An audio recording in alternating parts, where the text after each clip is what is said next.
এই ভিডিওতে দেখাবো কিভাবে আজকের হ্যামস্টার কম্বেটের ডেলি চিপার কোডটি সমাধান করবো। প্রথমে আমরা ডেলি চিপারে চলে আসবো। আজকে এটা হলো পাউসেট। তো প্রথমে আছে এফ। এফ তোলার জন্য আমাদের দুটি ডট, একটি ড্যাশ, আবার একটি ডট দিতে হবে। তারপর আছে এ। এ তোলার জন্য প্রথমে একটি ডট, তারপর একটি ড্যাশ। তারপর আছে ইউ।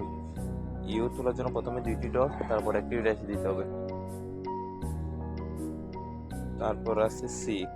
সি তোলার জন্য প্রথমে একটি ড্যাশ, তারপর একটি ডট, আবার একটি ড্যাশ, আবার একটি ডট।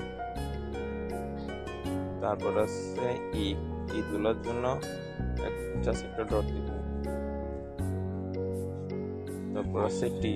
টি তোলার জন্য একটি ড্যাশ, একটি ড্যাশ। পাউসেট হয়ে গেছে আজকে ডেলি চিপার কোড সমাধান হয়ে গেছে। পয়েন্ট আপনারা সবাই ভিডিও দেখে করে নিন। আর এখানে প্লেগ্রাউন্ডের গেমসগুলো আপনারা অবশ্যই খেলার চেষ্টা করবেন। আমি প্লেগ্রাউন্ডে এসে দেখেন আমি এখানে ট্রেনার বাইক রাইডটা খেয়েছি, আমার চারটা হয়ে গেছে। কি আপনারা অবশ্যই খেলার চেষ্টা করবেন। উপরে দুইটা কিগুলো আমি কোনোভাবে নিতে পারতেছি না, যার কারণে আমাদের দেখাতে পারতেছি না। আর কোনো সমস্যা হলে আমাদের জানাবেন।